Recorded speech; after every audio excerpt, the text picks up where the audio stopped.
Criação do ponto de vista semita, segunda parte.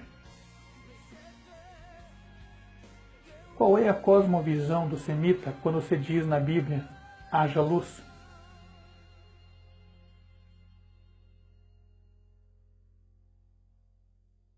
A gente vai precisar entender como é que era o mundo semita. Por isso que eu falo, pessoal, tem que entender cultura semita, tá? Não dá para não entender cultura semita e achar que você vai entender a Bíblia. Teve gente até que discutiu comigo recentemente, falando, não, eu não preciso da cultura semita, né? É igual você falar, vou ler um texto da Folha de São Paulo sem entender a cultura brasileira, não vai entender nada.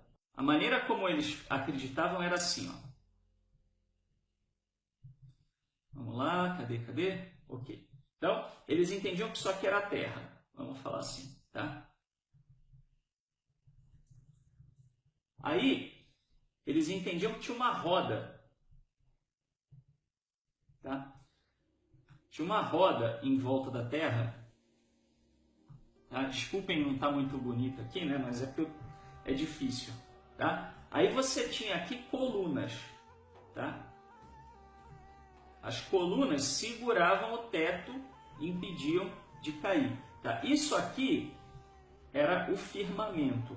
Tá? Então aqui em cima você tinha o firmamento. Tá? E aqui você tinha as águas. Tá? As águas fundas. Ok?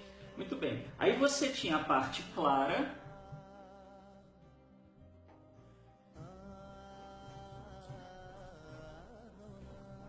Que era governada pelo Sol, e você tinha a parte escura, que era governada pela Lua. Tá? Então, essa era a forma que os semitas entendiam. Então, eles entendiam o quê? Que o Sol, ele girava e se escondia aqui na parte escura. A Lua girava e vinha para a parte né, para essa parte aqui, que seria a parte clara, trazendo a escuridão. Tá? Então, esse era o sentido que era usado, né, esse era o sentido na cultura semita.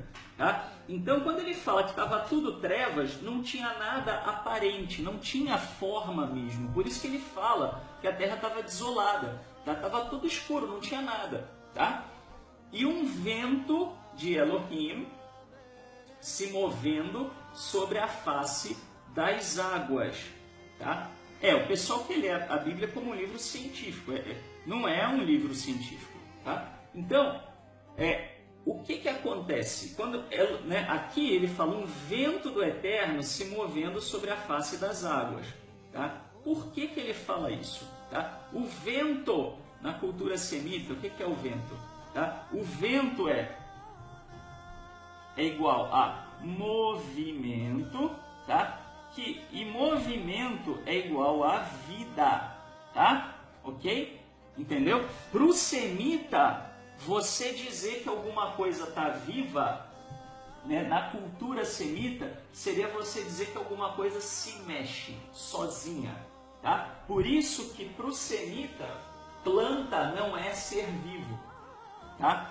Ah, Sheldon, então os semitas eram idiotas? Não, é que o conceito é diferente. E aí na hora que você vai traduzir para o português, não tem uma palavra perfeita para traduzir esse conceito. Então a gente usa a palavra mais próxima, que é a palavra vida. Mas Hayim não é vida da maneira como a gente conhece. Tá? Hayim é algo que se movimenta sozinho. Tá? Entendeu? Entenderam? Então esse é o elemento importante aqui.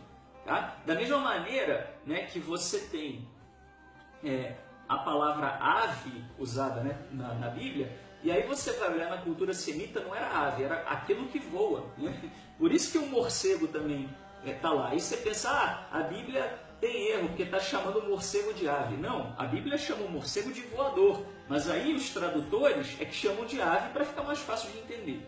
Tá? Mas é autônomo, exatamente. Tá? E essa é a ideia. Então, assim, Hayim é exatamente, Marcos, tá? É algo autônomo. Talvez autônomo seja a melhor palavra, tá? Ok? Bom, aí, pessoal, o que acontece? diante disso aqui, tá? Quando ele fala que o vento soprava sobre a face, né, das águas, o que ele está dizendo? Por que ele fala isso? Tem duas razões. Tá? Uma é para mostrar que o Eterno estava vivo antes de qualquer coisa. E outra para mostrar que ele vai começar a criar vida. Tá? Mas o mais importante de tudo, a mensagem mais importante é: o Eterno já vivia. Tá? O Eterno já estava vivo. Por quê? Mas por que ele falou isso? Porque os politeístas achavam que os deuses foram criados acidentalmente junto com a criação. Então era o deus fulano com a deusa, né, ciclana, que tinham relação sexual, e a relação sexual gerou o mundo, e junto com o mundo vieram os semideuses, sei lá, tá? Então era mais ou menos dessa maneira. Os deuses, eles haviam surgido ou se tornado deuses de uma maneira por acaso, né? ou por uma outra obra. Tá? Então aqui o que ele está dizendo é: o Eterno já existia.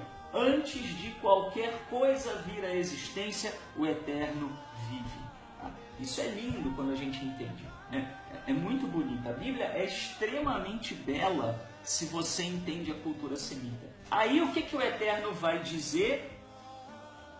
Yehi Or, né? que a luz, na verdade a gente traz, né? Yehi a gente traz como verbo ser, né? Então existir, né? Haja luz, mas Yehi na realidade não é exatamente isso, tá? Yehi é algo que surge, tá? Então, na realidade, aqui talvez fosse melhor traduzido como surja a luz. Qual é a ideia do semita? A ideia do semita, tá, era que essa parte aqui, tá, a parte do... Vamos apagar aqui um trechinho. Então, a ideia do semita era a seguinte... Tá? E isso também, os postes ídolos, é verdade. Tá? Qual era a ideia? Tá? Se o mundo estava esbagaçado, aqui estava a escuridão, né? E aqui estavam, né, as trevas. A luz. Aqui estava a luz. Tá? Aí o que o Eterno faz? O Eterno faz isso aqui, ó. Pega a luz e joga para cá, tá? Então aí, aqui é o que, né? Surja a luz, tá? Ele pegou a luz e trouxe para cá, tá? E o que ele fez, obviamente? Quando ele vai separar a luz da escuridão, ele vai fazer esse movimento aqui, tá? Por quê? Porque se ele só traz a luz, o semita não entendia que a luz e as trevas eram uma coisa só. Eles achavam que a luz e as trevas podiam se misturar. Daí a palavra Erev, né, que é o entardecer, né, para os que conhecem essa palavra, significa mistura, porque é quando a luz se mistura com as trevas. Né? Então, aqui ele fala, né, na verdade, surja a separação. Tá? Ok? Todos entenderam? Então, ele gira a roda, tá? Ele gira a roda, entenderam? Tá? É como você girar a roleta, né? Tá? Então ele fala, surja, seria melhor, talvez a melhor tradução, né? Surja a luz, tá? E aí, né, houve luz, e a luz surgiu, tá? E Elohim viu que a luz era boa. Tá? O que é bom? É pleno. Tá? E Elohim separou a luz das trevas. Tá? Por que a Torá fala isso? Tá? Por que a Torá fala isso? Por uma razão muito simples. Tá? Vamos dizer, se é bom, não foi acidente de percurso, tá? Então, assim, havia semitas que entendiam, aliás, até hoje você tem isso no zoroastrismo, que é aquela religião hoje iraniana, é uma religião persa. Eles entendiam o seguinte, que a Ahura Mazda, era a divindade boa, criou a terra perfeita, e quem esculhambou foi uma divindade má chamada Ahriman, né, que criou montanha, que arrebentou com regiões e secou, etc, etc. Tá? Então aqui não, aqui o que ele está mostrando? Olha, né, ele viu que a luz era boa, não foi um acidente, tá? Ele não tentou fazer uma coisa e deu noutra. Tem gente que achava isso na cultura semita, né, que uma divindade tentou fazer uma coisa e aí se estrupiou, né, acabou fazendo outra sem querer. Tá? Você tem isso em vários momentos, nas mais variadas mitologias aí de criação. Tá? Muito bem. Agora, veja, aqui também tem um problema, né, na verdade, na tradução. Não chamou, né, a luz dia e as trevas chamou noite, mas o termo usado para chamar, pessoal, a gente tem que olhar, né? Por quê? Porque o hebraico ele tem uma certa característica, é que não dá para explicar tudo do hebraico numa tradução, obviamente, tá? Mas a palavra hebraica usada, tá? A palavra hebraica usada, que é, né, pará, né, seria isso aqui, tá? Uf, resh, aleph, pode significar várias coisas, tá? Pode significar chamar, ler ou convocar, tá? Então, eu particularmente leio assim: e o Eterno convocou a luz, dia, né? E a luz para o dia, e as trevas ele convocou e fez a noite, tá? E essa é a minha leitura a partir dessa questão, tá? O sol a gente vai chegar lá, Adriana, mas veja, justamente por isso que o Eterno teve que falar surge a luz, porque não tinha sol aparente aí ainda, entendeu? Então como é que se justifica haver dias, tá? O semita entendia assim, não, foi o Eterno que trouxe a luz. Porque qual é a função da luz? Lembra do sol? Lembra o que eu falei antes? A função do sol é pegar a luz e trazer para cá, tá? Se não tem sol, a luz vai ficar sempre aqui, entendeu? Aí o Eterno teve que pegar a luz e puxar para cá, entendeu? Então assim, eles entendiam que a função do sol era trazer a luz. Na visão semita, o sol é uma coisa, luz é outra coisa. O sol não emite a luz, ele tinha a função de trazer a luz. Né? Assim como a função da lua era trazer a escuridão, entendeu? Ficou claro? Então, como não tinha nem sol nem lua, o Eterno teve que puxar a luz, tá? Claro, pessoal, isso é uma linguagem, volto a dizer, a Torá fala a língua dos homens. A Torá não corrigiu o que não era necessário. Para o semita, imagina só você sentar e explicar. Atenção, senhor semita, a luz emana de reações químicas no Sol. Tá? A luz da Lua vem do reflexo dos fótons que atravessam o espaço do universo até, né, baterem na Lua, e aí a reflexão, né, desses fótons que incidem sobre a Lua vão chegar na Terra. É muito complicado isso, percebe? Como é que você vai explicar isso, né? Como é que você vai explicar isso para um semita, tá? Aí o Márcio está falando, mas como temos certeza que a Terra estava, que a luz estava na parte de baixo? Porque essa é a cultura semita, Márcio. Se você pegar qualquer estudo sobre a cultura semita, ou mesmo a palavra Erev, que é uma mistura, que é o crepúsculo, tá? Ó, aqui eu peguei, tá? Essa é uma imagem de um estudo acadêmico, tá? Os semitas, eles era mais ou menos assim. Tem algumas diferenças, né, que dizem respeito aqui à mitologia grega, mas essa era a ideia. Aqui estava a Terra, aqui não está mostrando, mas você teria colunas, tá? Os pilares, né? da abóbada celeste, tá? Aqui você tem, aqui ele fala, né, pilares, mas ele não traz a imagem, né? Aí você tem, né, as águas superiores, que são o oceano acima do céu, né? E o firmamento onde ficava a lua, as estrelas, a lua e o sol. Por que eles achavam isso? Tá, pessoal? Isso não é que a Torá fala isso, tá? É que o semita entendia assim.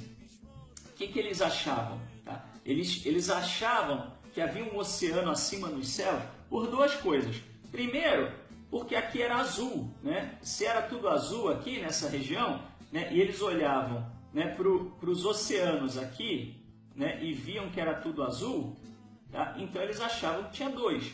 Tá? Além disso, você tinha chuva, né? Que caía por sobre a terra, tá? Então essa era a forma como eles entendiam e viam, tá?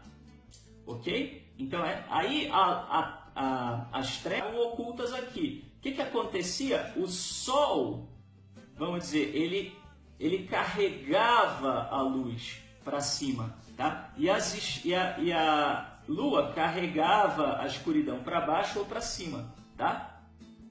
Então, quando a gente olha para isso em particular, a gente está vendo aí como é que era a visão de mundo deles, tá? Então, era o melhor que eles conheciam. Não tinha jeito da Torá explicar diferente. Era a realidade deles. Tá? Por isso que quando, inclusive, Einstein começou a falar da teoria da relatividade, o pessoal que era físico, né, e que se baseava na mecânica de Newton, ficou louco. Né? Porque eles ficaram, né, com esse pensamento, né, assim, de caramba, né, o cidadão aqui está doido, porque eles não tinham condição de entender certas coisas, tá? Então, quando eu falo oceano, né, na verdade não é a melhor palavra seria ajuntamento de águas, tá? Entendeu? Então, esse é mais ou menos a visão de mundo dos semitas. Então, quando você fala assim, mas se não tinha sol, de onde vinha a luz? Você está falando de um ponto de vista ocidentalizado, tá? O semita não entendia assim. O semita entendia que o sol puxava a luz. Então, quando ele traz o eterno dizendo surja a luz, tá? O eterno está pegando isso aqui e está trazendo para cima, tá? Aqui o eterno está fazendo a função do sol. E quando ele separa a luz das trevas, tá? ele está fazendo esse novo ajuste, tá? Ok? Fernando, eles não entendiam assim. Por isso que a Torá traz separado. Por isso também que se você entender a Torá como um livro científico, coisa que a Torá nunca quis ser, você vai ter problemas. Tá? É a metáfora que eu falei para você. Se o teu filho, né, vai perguntar para você sobre como é que ele veio ao mundo, você não vai chegar para ele e falar, viu, é o seguinte, né? Tá vendo isso aqui? Isso é um testículo, né? Isso aqui produz espermatozoide. Espermatozoide, ele é lançado, né, junto com o sêmen num momento, né, em que o homem está assim assado, né, e isso aqui vai parar na barriga, né, da mulher, no ventre da mulher, desce dessa maneira, o útero tem óvulo. Né? Imagina você explicar isso para uma criança. Tá? Então você consegue entender por que é difícil você explicar isso para uma outra pessoa, tá? Para um outro povo. Se isso aqui é uma roda, né? Quando vem, o semita podia achar que a luz ia se misturar com as trevas. Então, quando ele fala que o Eterno separou, é que não vai ter trevas na luz nem luz nas trevas. Tá? Essa é a ideia. E Elohim disse, haja um domo em meio às águas e que separe as águas das águas. Né? Aí muita gente vai me perguntar, o que é isso? Né? Por que você usou domo? Eu segui a Shoken Bible. E a Shoken Bible... Um aluno interrompe o professor e pergunta, o Senhor criou o primeiro dia, é literal? Ouçam a resposta. Eu não vejo Eu não vejo literal, pessoal, por uma razão muito simples, tá? Eu não vejo, porque assim, para e pensa, se era dia no Brasil, era o que na Austrália? O que era na Austrália? Se era dia no Brasil. Alô? Era noite. Então, não tem essa história de que criou primeiro o dia, depois criou a noite, ou criou primeiro a noite, depois criou o dia. Isso é poético. É óbvio para qualquer pessoa, para qualquer criança de 5 anos de idade, que o fuso horário muda. Quando uma face da Terra está iluminada, a outra está escura. Tá certo? Então, não tem como você criar primeiro o dia e depois, e depois a noite, ou primeiro a noite, depois o dia, literalmente falando. Isso é simbólico. Tá? Perceberam? Ok? Agora, o que é esse domo aqui? Alguém já assistiu aquela série Under the Dome? Né? Literalmente debaixo do domo? Dá uma ideia do que seria, tá? É isso aqui, ó. Na cultura semita, o que é o domo? É isso aqui, ó. Tá? Houve um domo. Por que houve um domo? Para separar as águas que existiam aqui, tá? Vamos dizer, e as águas que existiam aqui, ó, aqui por baixo, tá? E que, essas águas surgiam na forma de fontes, etc, que jorravam água, e essa aqui chovia, tá? Mas que no começo estava tudo junto e o Eterno é que criou esse domo, tá? Por isso que a gente fala que é um texto poético. Tá? Então, o domo é isso aqui, ó, é o firmamento. Tá? Aí, você tem o seguinte. E Elohim fez o domo e separou as águas que estavam abaixo do domo das águas que estavam sobre o domo. Exatamente o que eu acabei de falar, que eu acabei de mostrar aqui. Tá? E Elohim chamou a expansão céus. Tá? O que é a expansão? É o firmamento, é o lugar onde, vamos dizer assim, os semitas achavam que isso aqui estava como se rolando, vamos dizer assim, sobre uma espécie de uma roda de vidro. Tá? Porque vidro é uma palavra que eu estou usando. Tá? Mas assim, eles giravam em volta de uma roda. Tá? E isso aqui é o que eles chamam de firmamento. Era onde as estrelas, o Sol, a Lua estavam colados, ou grudados, ou presos, enfim. Tá? Para o semita, a Terra ficava parada, totalmente estática. O que girava era o céu. Tem uma pergunta do José aqui se a Terra, para o conceito semita, era plana. Muito provavelmente, tá, José? Ou talvez, assim, ela fosse até, vamos dizer assim, um pouquinho encurvada, mas não esférica. Esférica é uma coisa que vem depois. Mas a Bíblia não está falando, não está ensinando ciência, Eu sou contra pessoas que tentam justificar a Bíblia, tentando fazer com que a Bíblia seja um livro científico, porque você enfraquece a Bíblia fazendo isso, Você inventa uma utilidade para a qual a Bíblia não foi criada. E aí as pessoas tentam argumentar com quem tem o mínimo de entendimento de ciência e tomam sabão. Tomam sabão toda hora por causa disso, Vai tentar argumentar coisa que a Bíblia não se propôs a dizer, tá? Bom,